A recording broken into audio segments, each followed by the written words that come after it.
Hello friends, welcome to our YouTube channel online GK भंडार। आज हम फिर कक्षा 11 और कक्षा 12 की किताब हिंदी साहित्य का संक्षिप्त इतिहास की क्लास तीसरी शुरू करने वाले हैं। उससे पहले आप यदि हमारे चैनल पर नए हो तो चैनल को सब्सक्राइब कीजिए, वीडियो को लाइक कीजिए और ज़्यादा से ज़्यादा अपने दोस्तों के साथ शेयर कीजिए और बेल आइकन घंटी को भी ज़रूर प्रेस कर दीजिए, जिससे हमारे आने वाले सभी वीडियो की नोटिफिकेशन आपको मिल सके और आप उन वीडियो को सबसे पहले देख सकें। आइए दोस्तों, आपका समय व्यर्थ न करते हुए आज के सेशन की शुरुआत करते हैं। आदिकालीन साहित्यिक भाषा का स्वरूप। आदिकाल की मूल भाषा अपभ्रंश ही साहित्यिक भाषा के रूप में उभर कर आ रही थी। अपभ्रंश की साहित्यिक सामग्री की विवेचना करें तो हमें चार रूप मिलते हैं: लोक भाषा में लिखित अपभ्रंश साहित्य, राजस्थानी मिश्रित अपभ्रंश साहित्य, मैथिली मिश्रित अपभ्रंश साहित्य, खड़ी बोली मिश्रित देसी भाषा साहित्य। अपभ्रंश साहित्य। लोक भाषा अपभ्रंश पुरानी हिंदी का पूर्ववर्ती रूप है। इसे अपभ्रंश के कवियों ने जनमानस में नवीन उदार भावनाओं का संचार करने के लिए, अपनी आध्यात्मिक भावनाओं को जन जन तक पहुंचाने के लिए काव्य की रचना की। अपभ्रंश भाषा उस समय विभिन्न रूपों में प्रकट हो रही थी, जैसे पहले लौकिक अपभ्रंश, दूसरी परवर्ती अपभ्रंश जिसे अवहट भी कहते हैं, तीसरी क्षेत्रीय भाषा की अपभ्रंश जिसे राजस्थानी डिंगल का नाम दिया जाता है।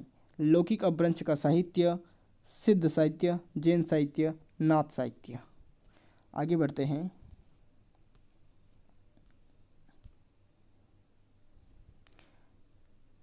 इसमें हमारे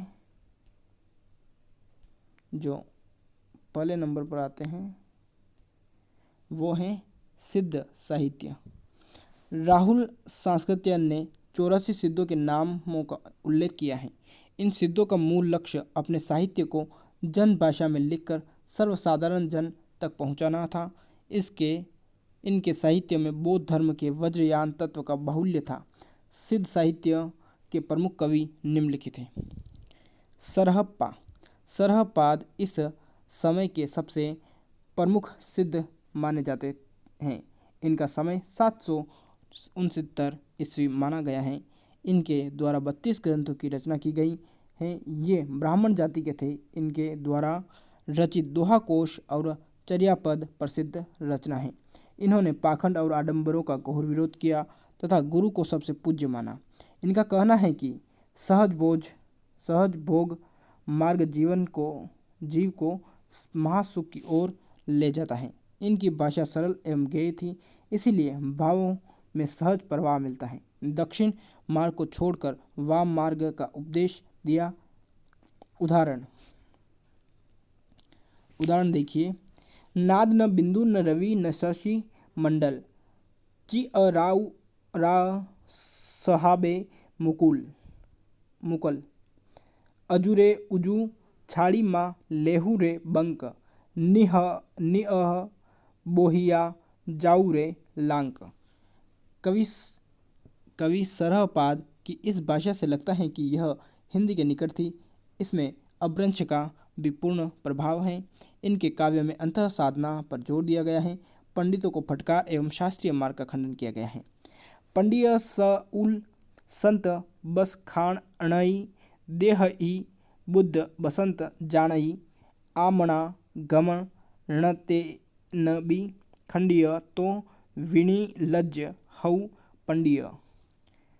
अगले हैं हमारे सबरप्पा। सबरों का सा जीवन यापन करने के कारण इनका नाम सबरप्पा कहे जाने लगा। चर्यापद इनकी प्रसिद्ध रचना है। ये क्षत्रिय कुल के थे। सरहप्पा से इन्होंने ज्ञान प्राप्त किया। इन्होंने सहज जीवन पर बल देकर माया मोह का विरोध किया।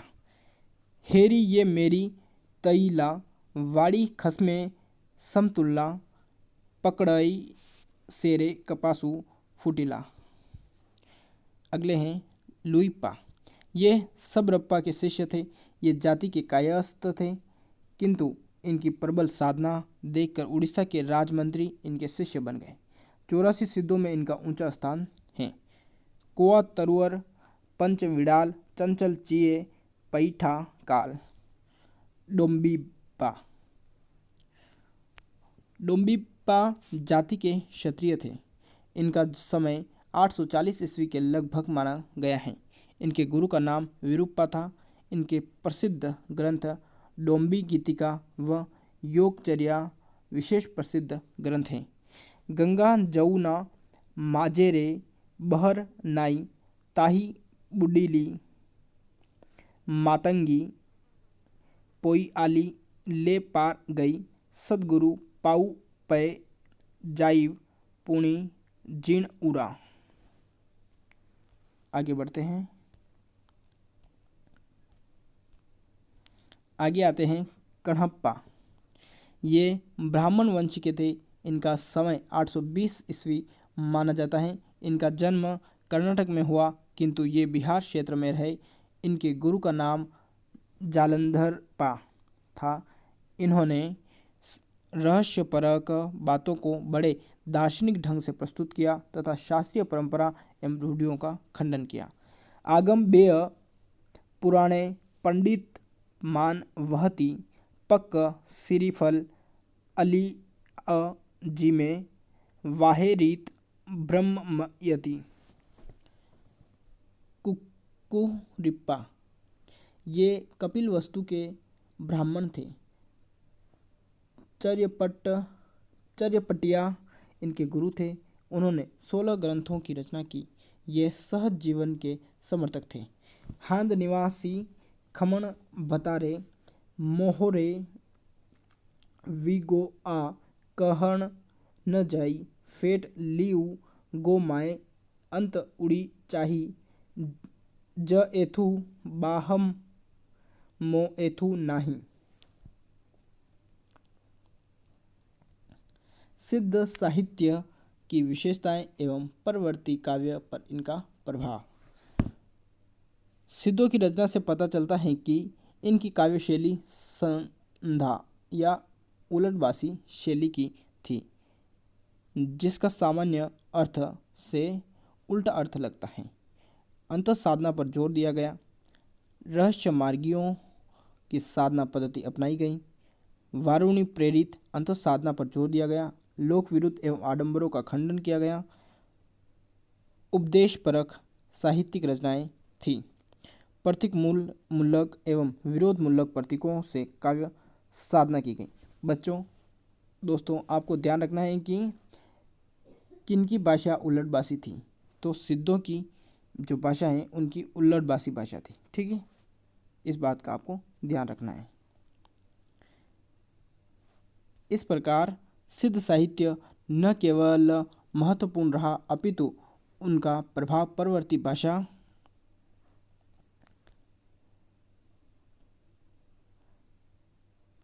भाषा साहित्य पर भी पड़ा। सिद्धाचार्यों के काव्य का सीधा प्रभाव संत साहित्य पर पड़ा।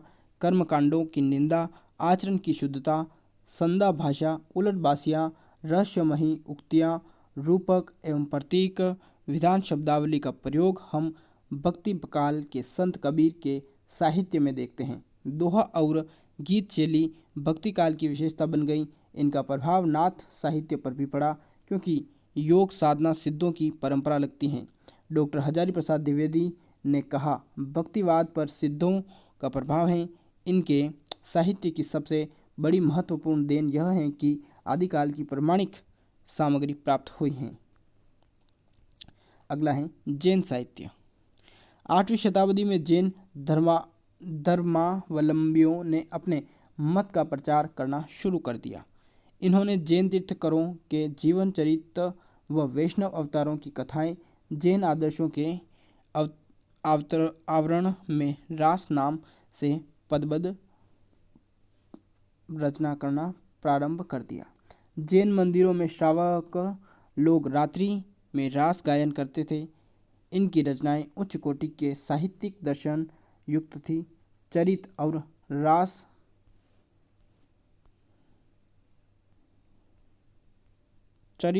रास शब्द से पता चलता है कि इनके साहित्य में चरित्र पर विशेष जोर दिया गया है। अपभ्रंश भाषा में रचित साहित्य के रचनाकारों में प्रमुख कवि स्वयंभू, पुष्यदंत, धनपाल, देवसेन, शालिभद्र सूरि व हेमचंद्र थे। स्वयंभू इनका जन्म 783 ईस्वी के आसपास माना जाता है। इनकी 3 अपभ्रंश की रचनाएं उपलब्ध हैं। पहली पौम चरियु, दूसरी रिठ नेमि चरियु, तीसरी है स्वयंभू छंद। पौम चरियु रचना में राम कथा का वर्णन है। यह रचना अत्यधिक प्रसिद्ध हुई।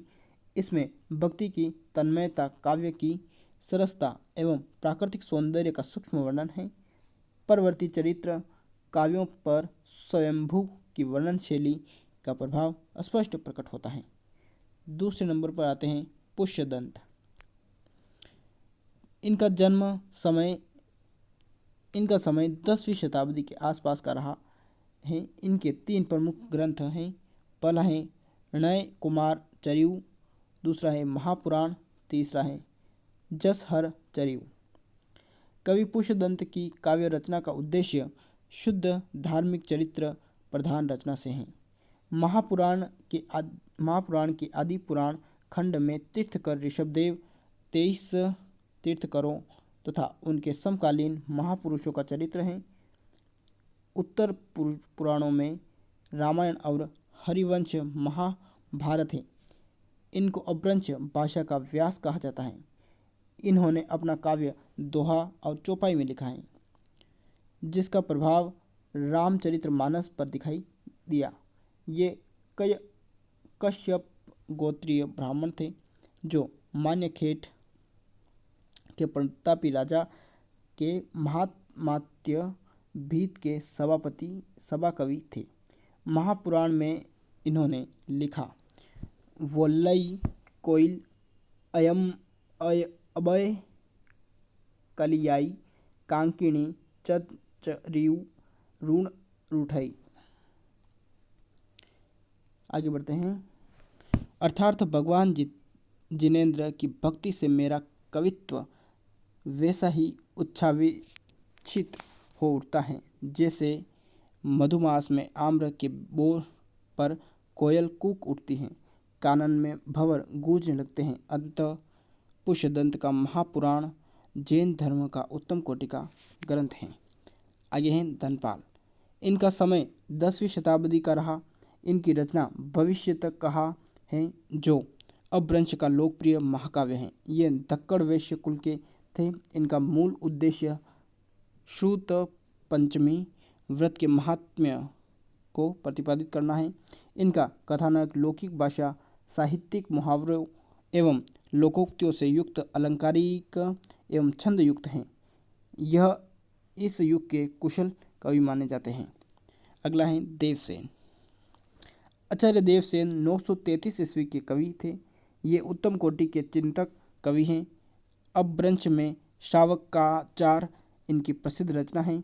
उसमें 250 दोहों में श्रावक धर्म को प्रतिपादित किया तथा गृहस्थ के कर्तव्यों को भी स्थान दिया गया है।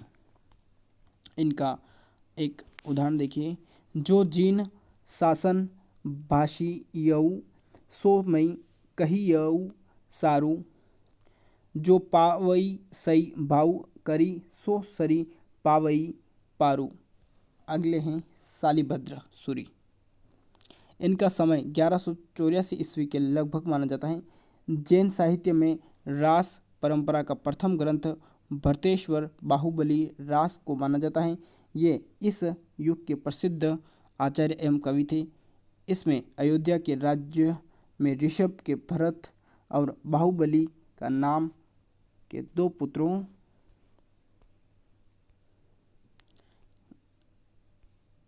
पुत्रों की कथा है, जो वीरता और वैराग्य के लिए प्रसिद्ध रहे। यह खंड काव्य 205 छंदों में वर्णित है। इसका उदाहरण इस प्रकार है। बोलई बाहुबली बलबंत लोह खंडी तड़ गरवीऊ हंत चक्र सरी सऊ चुनी करियू सयल हैं गोत्र कुल सहम रऊ। इस प्रकार की उत्तम कोटि की काव्य रचना के कारण डॉक्टर गणपति चंद्र गुप्त ने इन्हें हिंदी का पहला कवि माना है। सोम प्रभु सूरी। ये कुमारपाल नामक काव्य के रचयिता हैं। इन्होंने संस्कृत मिश्रित प्राकृत काव्य लिखा। इसमें अपभ्रंश की कहीं कहीं छटा दिखाई देती है, जिनको दोहे के रूप में वर्णित किया है। जैनाचार्य मोरुतुंग, इनकी प्रसिद्ध रचना प्रबंध चिंतामणि नामक ग्रंथ है। इसमें प्राचीन राजाओं की कथा दोहा शैली में रचित है। यह ग्रंथ बहुत चर्चित रहा है। इसमें भोज के चाचा मुंज के कहे हुए कई बुद्धियुक्त दोहे हैं। जामती पच्छई सम संपजई, सामती पहली हुई, मुंज भणई मरणावलई, विगण न बैठे कोई। अर्थात जो बुद्धि घटना के पीछे प्राप्त होती हैं, यदि वह घटना के पहले प्राप्त हो जाए तो मुंज कहते हैं कि हे मरणावती, किसी को विघ्न नहीं आएगा। आसगु, कविकृत चंदनबाला रास नामक लघु खंड काव्य है। इनकी यह रचना 1200वीं शताब्दी की मानी जाती है। कहते हैं कि यह जालोर में रची गई। 1200 यहाँ ईस्वी होगा और 12वीं ईस्वी होगा, है ना।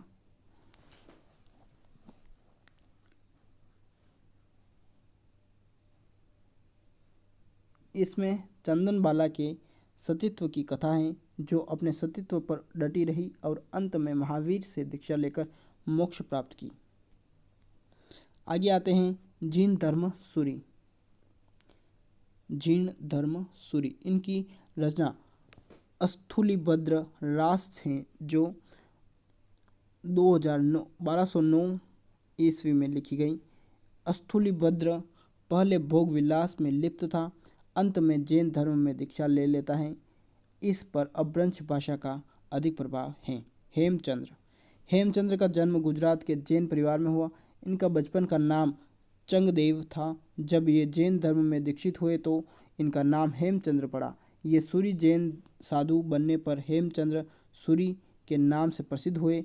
ये शब्दानुशासन के रचयिता हैं। इनको अपभ्रंश का पाणिनि भी कहते हैं। इस बात को आपको ध्यान में रखना है कि अपभ्रंश का पाणिनि किसको कहा जाता है, तो हेमचंद्र सूरी को। ठीक है। इनकी शब्दानुशासन और छंदोनुशासन दो प्रमुख रचनाएं हैं। इस प्रकार जैन साहित्य में विजय सेन सूरी की रचना रेवता गिरी सुमति की नेमिनाथ रास अपभ्रंश की रचित रचनाएं हैं। इस समय अपभ्रंश में राजस्थानी की छटा भी दिखाई देती हैं। नाथ साहित्य, अगला है नाथ साहित्य। आदिकाल में सिद्ध साहित्य, जैन साहित्य तथा नाथ साहित्य अत्यधिक महत्वपूर्ण रहा है। डॉक्टर हजारी प्रसाद द्विवेदी ने लिखा है, नाथ पंथ या नाथ संप्रदाय सिद्धमत, सिद्ध मार्ग, योग मार्ग, योग संप्रदाय, अवधूत मत एवं अवधूत संप्रदाय के नाम से प्रसिद्ध हैं। यह मुख्यतः दो संप्रदायों के नाम से विशेष जाना जाता है। पहला है सिद्ध मत, दूसरा है नाथ मत। इन दो भागों के नाम से पुकारे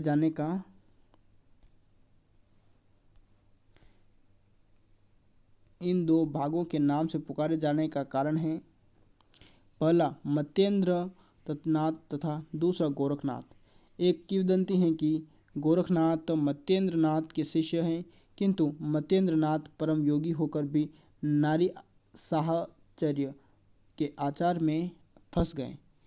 तब उनके शिष्य गोरखनाथ को पता चला तो उनको सजग किया। तब से यह कथा प्रचलित है। जाग मच्छेंद्र गोरख आयो, जाग मच्छेंद्र गोरख आयो किसके लिए प्रचलित है, तो मच्छेंद्र नाथ और गोरखनाथ के लिए। अगला है गोरखनाथ। ये नाथ संप्रदाय के सशक्त प्रेरणा थे। इस संप्रदाय के सुप्रसिद्ध योगी रहे हैं। राहुल सांस्कृत्यन ने लिखा है, इनका समय 845 ईस्वी माना जाता है। गोरखनाथ से पहले अनेक संप्रदाय हुए, किंतु उन सब का विलय हो गया। गोरखनाथ की रचनाओं में गुरु महिमा, इंद्रिय निग्रह, प्राण साधना, वैराग्य, मन साधना, कुंडलिनी जगाना, तथा शून्य समाधि का वर्णन है। गोरखनाथ का हठ योग भक्ति काल में कबीर का हठ योग है। हठ योग का तात्पर्य ह का अर्थ सूर्य तथा ठ का अर्थ चंद्रमा है, अर्थात सूर्य चंद्र को जागृत रखना है।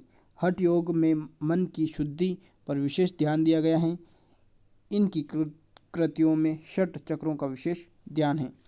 नौलख पातरी आगे नाचे पीछे सहज अखाड़ा, ऐसे मन ले जोगी खेले तब अंतरी बसे भंडारा।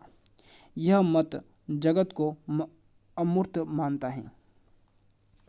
अंजन माही निरंजन बेटिया, तिल मुख बेटिया तेल, मूरत माही अमूरत परसया, भया निरंतर खेल।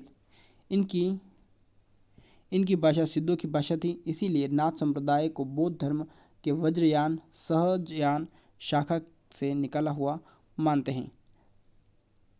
चरपटनाथ ये गोरखनाथ के शिष्य थे जो बाह्य आडंबरों को रखने वाले साधुओं को फटकारते थे। एक सेती पटा, एक नील पटा, एक तिलक जनेऊ, एक लंबी जटा। ये जाति के ब्राह्मण होने के कारण बड़े आचार विचार वाले योगी थे, किंतु आडंबर और पाखंड के विरोधी थे। अगले आते हैं चौरंगीनाथ। ये मत्येंद्रनाथ के शिष्य और गोरखनाथ के गुरु भाई थे। डॉक्टर हजारी प्रसाद द्विवेदी ने बताया कि पंजाब की लोक कथाओं में पूर्ण भगत की कथा की भी चर्चा होती रही है। वे चौरंगीनाथ ही थे। ये पहुँचे हुए सिद्ध योगी थे। इनकी रचना प्राण सांकली है। अतः 13वीं शताब्दी में नाथ संप्रदाय का प्रचार तेज गति से हुआ। इन्होंने अपनी रचना शैली को उपदेशपरक बनाकर संसार की माया और मोह का खंडन किया। इनका रहस्यवाद आगे चलकर कबीर के काव्य में प्रकट होता है। हिंदी साहित्य में नाथ संप्रदाय का प्रभाव इस प्रकार रहा। बौद्ध धर्म के प्रचार को कम करना, ईश्वरवाद में आस्था का प्रसार करना, अंतः साधना पर जोर देना, भारतीय मनोवृत्ति के अनुकूल आचरण कर जनजीवन में स्थान बनाना। आगे बढ़ते हैं।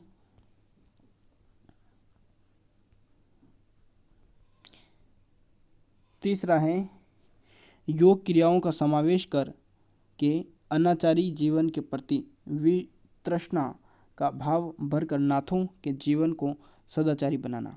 डॉक्टर हजारी प्रसाद द्विवेदी के अनुसार नाथ संप्रदाय ने परवर्ती संतों के लिए श्रद्धाचरण प्रधान धर्म की पृष्ठभूमि तैयार कर दी। जिन संत साधकों की रचनाओं से हिंदी साहित्य गौरवान्वित हैं, उन्हें बहुत कुछ बनी बनाई भूमि मिल गई। रासो साहित्य। आदिकाल में रासो ग्रंथ पर्याप्त मात्रा में मिलते हैं। इससे ऐसा प्रतीत होता है कि हिंदी के प्रारंभिक काल में निरंतर व निर्बाध रूप से रासो लिखे गए। रासो शब्द की व्युत्पत्ति के संबंध में विभिन्न विद्वानों के मत प्रचलित हैं। फ्रांसीसी इतिहासकार गार्सद तासी ने रासो शब्द की व्युत्पत्ति राजसूय से मानी है। आचार्य रामचंद्र शुक्ल रसायन शब्द से मानते हैं। शुक्ल के अनुसार बिसलदेव रासो में रसायन शब्द बार बार आया है। नरोत्तम स्वामी ने रसिक शब्द से तथा आचार्य चंद्रवली पांडे एवं आचार्य हजारी प्रसाद द्विवेदी ने संस्कृत के रासक शब्द से रासों की व्युत्पत्ति बताई है। द्विवेदी ने कहा है, रासक वस्तुतः एक विशेष प्रकार का खेल या मनोरंजन है।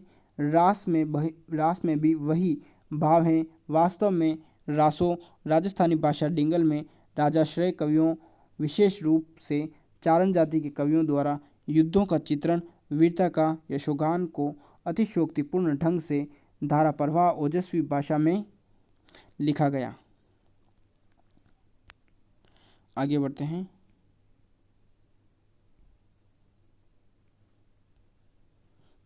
आचार्य शुक्ल ने रासों ग्रंथों के आधार पर हिंदी साहित्य के प्रथम काल का नामकरण वीरगाथा काल के रूप में किया। वीरगाथा काल में प्राप्त रासो कृतियाँ खुमान रासो, हमीर रासो, बीसलदेव रासो, परमाल रासो, पृथ्वीराज रासो, विजयपाल रासो हैं। खुमान रासो आदिकाल की इस रचना का समय 9वीं शताब्दी है। इसे चित्तौड़गढ़ नरेश खुमान के समकालीन कवि दलपत विजय द्वारा रचित माना गया है, किंतु कुछ विद्वान इसे 17वीं शताब्दी की रचना मानते हैं। इसमें 17वीं शताब्दी के राजा राजसिंह का भी वर्णन है, लेकिन 870-90 के समय बागदाद के धर्मगुरु खलीफा आल मामून के द्वारा चित्तौड़ पर किए गए आक्रमण का भी वर्णन है। इससे ऐसा लगता है कि 9वीं शताब्दी के बाद प्रक्षिपित प्रक्षिपित प्रक्षिपित प्रक्षिपत अंश बाद में जोड़े गए हैं। इसमें खुमान द्वारा खलीफा को परास्त करने का वर्णन है। वीर रस के साथ साथ श्रृंगार की धारा भी बह रही है। इसकी भाषा भी डिंगल है। संदेशा पीन साहिबा पाछो फिरिय न देह, पंछी गालिया पिंजरे छूटन रो संदेह। हमीर रासो कवि सारंग दरकृत हमीर रासो रणथंभौर के राव हमीर देव के शौर्य की गाथा है। इनका समय 13वीं शताब्दी बताया जाता है। अलाउद्दीन खिलजी द्वारा 1301 में रणथंभौर पर किए गए आक्रमण का वृत्तांत बताया जाता है। प्राकृत पेगलम में इनके कुछ छंद मिलते हैं। इनकी कृति उपलब्ध नहीं है। बीसलदेव रासो इस कृति के रचयिता कवि नरपति नाल्ह हैं। इनकी रचना कुछ विद्वानों ने विक्रमी संवत 1272 मानी है, जिसका प्रमाण कृति में दिया गया है।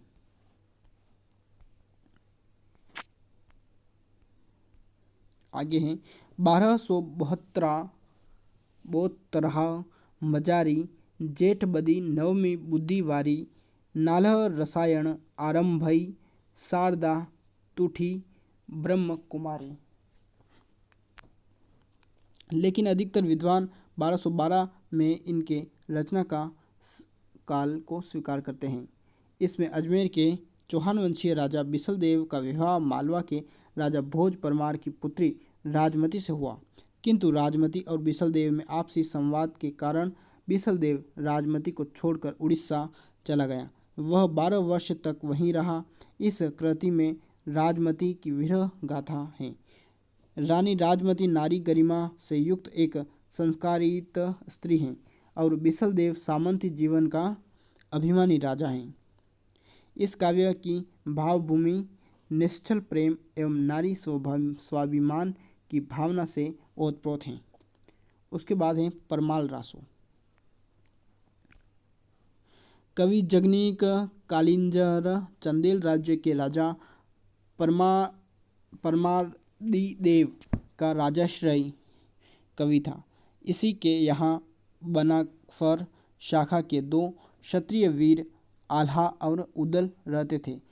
इन दोनों वीरों की युद्ध में वीर गति को प्राप्त होने पर जगनीक कवि ने अद्भुत शौर्य गाथा को काव्य में लिखा। इसे आल्हा खंड के नाम से भी जानते हैं। इनकी रचना 13वीं शताब्दी की मानी जाती है, किंतु इनकी प्रामाणिकता संदिग्ध है। विजयपाल रासो को मिश्र बंधुओं ने विक्रमी संवत 1355 का ग्रंथ माना है, जिसकी रचना कवि नल्ह सिंह ने की है। इसमें राजा विजयपाल की विजय यात्राओं का वर्णन है। कुछ विद्वान इसे 16वीं शताब्दी की रचना मानते हैं। इसमें 42 छंद मिलते हैं, किंतु यह कृति अपूर्ण है। पृथ्वीराज रासो वीरगाथा काल की सुप्रसिद्ध रचना चंद्रबदाई कृत पृथ्वीराज रासो एक विवादास्पद कृति है। पृथ्वीराज रासो के 4 संस्करण मिलते हैं। इससे यह पता लगाना कठिन है कि इसमें से प्रमाणिक ग्रंथ कौन सा है। पृथ्वीराज रासो की प्रमाणिकता पर 2 पक्ष हैं। एक पक्ष उसे पूर्णतया अप्रामाणिक मानता है, जिसके समर्थक हैं कविराज श्यामल दास, गौरीशंकर हीराचंद ओझा, मुंशी देवी प्रसाद, डॉक्टर बल्लूर और आचार्य रामचंद्र शुक्ल। किंतु रामचंद्र शुक्ल इसे वीरगाथा काल की रचना मानते हुए इसके महत्व को नकार नहीं सके। इन्होंने तो चंद्रबरदाई को हिंदी का पहला कवि और पृथ्वीराज रासो को हिंदी साहित्य का प्रथम महाकाव्य माना है। दूसरा पक्ष वह हैं जो इसे प्रमाणिक मानते हैं। इस मत के समर्थक हैं बाबू श्याम सुंदर दास, पंडित मोहनलाल विष्णुलाल पांड्या, मथुरा प्रसाद दीक्षित, मिश्र बंधु तथा कर्नल टोड हैं। तथा तीसरा पक्ष पृथ्वीराज रासो को अर्ध प्रमाणिक मानता है।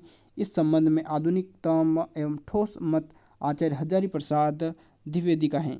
इसे अर्ध प्रमाणिक मानते हैं। द्विवेदी का मत है कि रासो की संवाद शैली अन्य रासो ग्रंथों यथा संदेश रासक से मिलती हैं। रासो में 12वीं शताब्दी की भाषागत प्रवृत्तियाँ मिलती हैं। यह शुद्ध ऐतिहासिक न होकर काव्य ग्रंथ हैं। रासो में वे सर्ग प्रमाणिक हैं जिनका प्रारंभ शुक शुकी संवाद से होता है। ये प्रमाणिक अंश बाद में जोड़े गए हैं। चंद्रबरदाई ऐसे सहज प्रफुल्ल कवि के रूप में दृष्टिगत होते हैं जो विषम परिस्थितियों में भी जीवन रस सींचते रहते हैं। अतः द्विवेदी ने लिखा है कि पृथ्वीराज रासो एकदम अप्रमाणिक पुस्तक नहीं है। इसकी कुछ प्रमाणिकता आगे बढ़ते हैं। इसकी कुछ प्रमाणिकता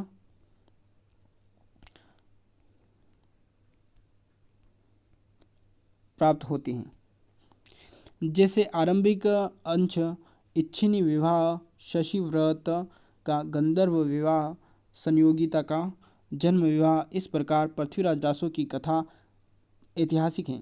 चंद्रबरदाई चौहान वंशीय पृथ्वीराज चौहान के प्रिय सखा एवं दरबारी कवि थे। जब शहाबुद्दीन गोरी ने पृथ्वीराज को बंदी बनाकर गजनी ले गया तब पृथ्वीराज चौहान को बचाने के लिए चंद्रबरदाई स्वयं भी साथ गए और शब्द भेदी बाण चलाने में कुशल पृथ्वीराज का कौशल गजनबी में दिखाया। इस शब्द भेदी बाण के पश्चात दोनों मित्रों ने वहीं प्राण त्याग दिए। इसमें पृथ्वीराज की वीरता शौर्य परंपरा का सुंदर चित्रण है। इस कारण यह महाकाव्य की श्रेणी में आता है। कहते हैं कि चंद्र पृथ्वीराज के साथ जाते समय अपने इस ग्रंथ को पुत्र जलहण के हाथ में सौंप गए थे। पुस्तक जलहण हत दे चली गजन नृप काज। इस पंक्ति से यह पता चलता है कि चंद्रबरदाई ने जो ये ग्रंथ है अपने पुत्र जलहण को दिया था। ठीक है, आगे बढ़ते हैं। आदिकाल की अन्य रचनाएं एवं कवि। संदेश रासो। संदेश रासो के रचयिता अब्दुल रहमान अदमान है। यह अपभ्रंश का महाग्रंथ है। इसमें ऐतिहासिकता के साथ साथ साहित्यिक छटा भी बिखरी पड़ी है। संदेश रासो में हृदय की मर्म वेदना का चित्रण है। इस प्रकार के प्रमाणिक ग्रंथ साहित्य के अंधकार में एक ज्योति का कार्य करते हैं। यह वीर रस के काव्यों में भिन्न परंपरा का रासो है। इसमें विरहिणी के वियोग की मार्मिकता है। एक विरहिणी एक पथिक के साथ अपने पति के पास संदेश भेजती हैं। द्विवेदी लिखते हैं कि इस संदेश में ऐसी करुणा है जो पाठक को बरबस आकृष्ट करती हैं। इसमें कुल 216 छंद हैं। अगला है प्राकृत पेगलम। इस ग्रंथ के संकलनकर्ता लक्ष्मीधर हैं। इसमें आदिकालीन साहित्य का स्वरूप दिखाई देता है। इसमें विद्याधर, शार्ङ्गधर, जजल एवं बबर आदि कवियों की रचनाओं का संग्रह है। विद्याधर काशी में कान्यकुंज दरबार के एक बहुत ही कुशल एवं विद्वान मंत्री थे। यह जयचंद के विश्वास पात्र मंत्री थे। दूसरा महत्वपूर्ण कवि शार्ङ्गधर हैं। इन्होंने एक सुभाषित ग्रंथ की रचना की जो शार्ङ्गधर पद्धति के नाम से प्रसिद्ध है। शुक्ल जी ने इसी शार्ङ्गधर के द्वारा रचित हमीर रासों की चर्चा की है। तीसरा महत्वपूर्ण जजल नाम कवि हैं। जजल भणई पद से राहुल जी इसे जजल कवि की रचना मानते हैं। हमीर कज्जू, जजल भणई, कोहाणल, मोहम्मद जलऊ।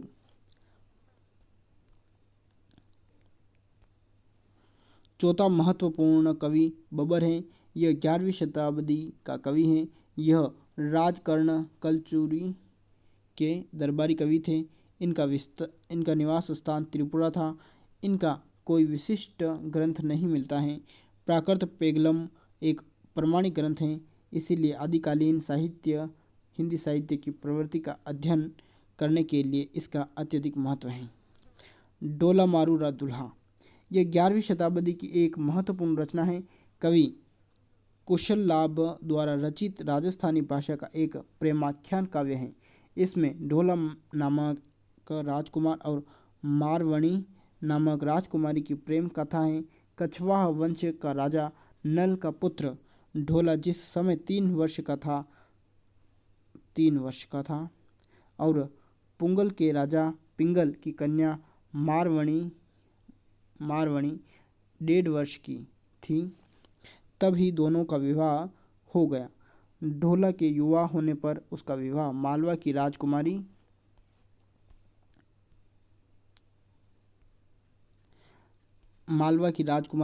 मालवणी से हो जाता है। मालवणी अर्थात मारू ढाडियों गांव-गांव में जाकर गीत गाने वाली एक प्रकार की जाति के साथ ढोला तक संदेश पहुंचाती है। तब ढोला अपनी मारू को लेने के लिए पुंगल देश जाता है और तब मारू से मिलना होता है। ढोला मारू रा दुल्हा आज भी अत्यधिक लोकप्रिय है। यह श्रृंगार रस काव्य है।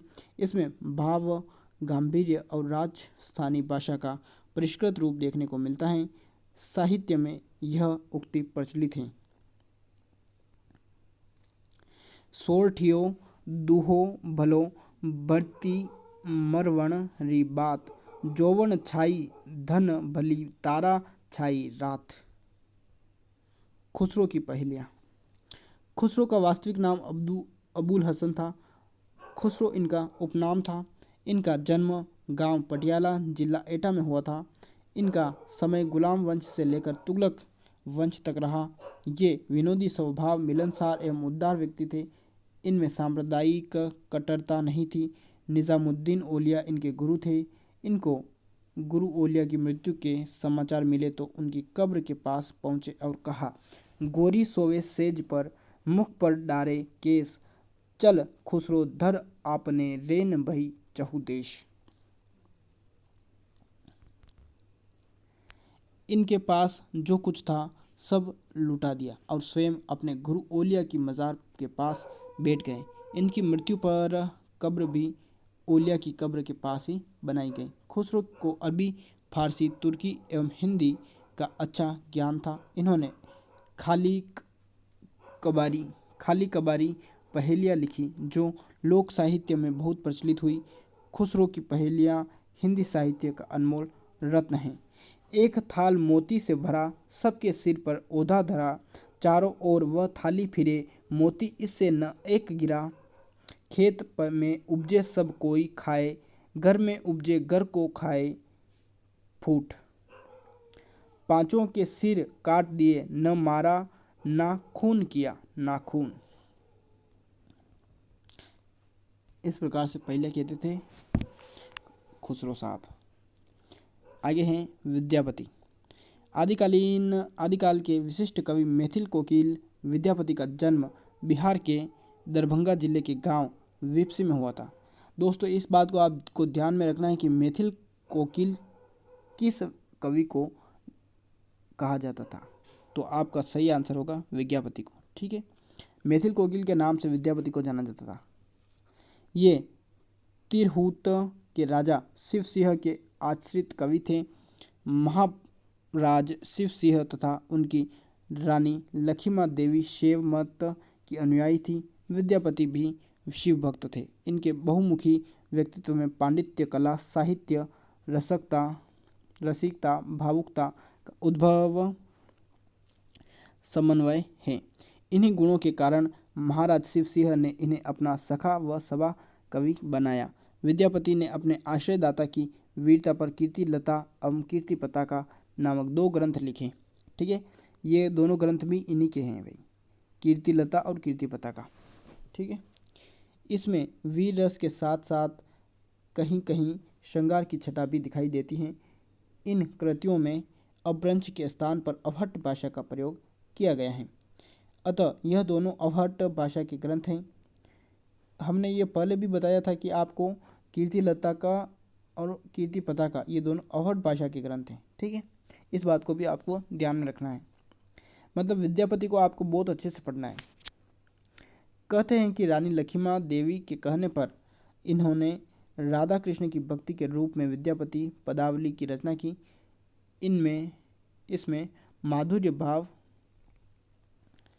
भरा संगीत है, इसी कारण इनको अभिनव जयदेव भी कहते हैं। विद्यापति पदावली को कई विद्यापति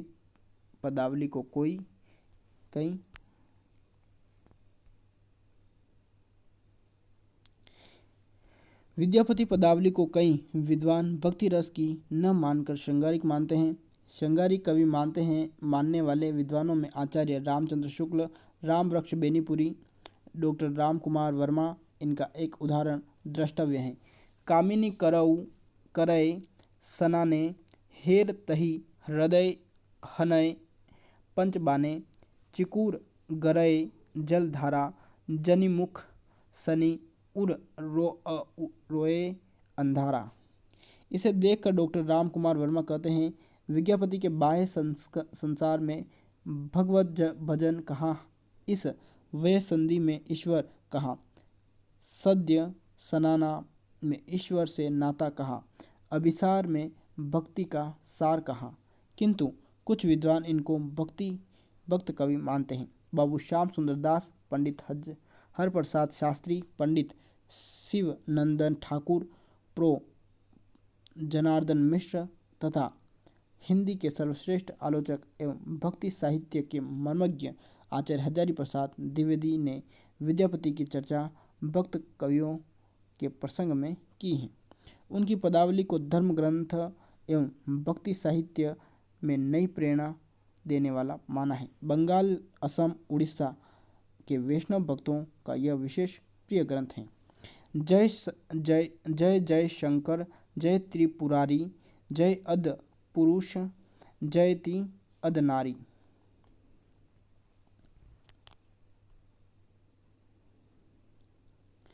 कहते हैं चैतन्य महाप्रभु विद्यापति के पद गाते गाते बेहोश होकर गिर जाते थे। इसीलिए तो विद्यापति की पदावली चैतन्य संप्रदाय के धार्मिक ग्रंथ के समान पूजित है। पूर्वी भारत में वैष्णव संप्रदाय में विद्यापति के पदों का भक्तिपरक भजनों के रूप में ग्रहण होना भक्ति भावना का प्रमाण है। विद्यापति आदिकाल के उत्तरार्ध में संक्रांति काल के कवि होने के कारण विगत और अनागत युगों के साहित्य का सहज प्रतिबिंब इनके काव्यों में परिलक्षित होता है। दोस्तों, आपको इस बात को भी ध्यान में रखना है कि विद्यापति आदिकाल के उत्तरार्ध में संक्रांति काल के कवि थे। ठीक है, इस बात को भी आपको ध्यान में रखना है। आगे हैं आदिकाल का गद्य साहित्य, इसको हम आपको अगले वीडियो में पढ़ाने वाले हैं। ठीक है दोस्तों, कैसा लगा वीडियो पसंद आए तो वीडियो को लाइक करें और चैनल पर नए हो तो चैनल को सब्सक्राइब जरूर करें और साथ में बेल आइकन घंटी को भी अवश्य प्रेस कर दें, जिससे हमारे आने वाली सभी वीडियो की नोटिफिकेशन आप तक पहुंच सके और आप उन वीडियो को जल्द से जल्द देख सकें। ठीक है दोस्तों, मिलते हैं नेक्स्ट वीडियो में, तब तक के लिए बाय बाय।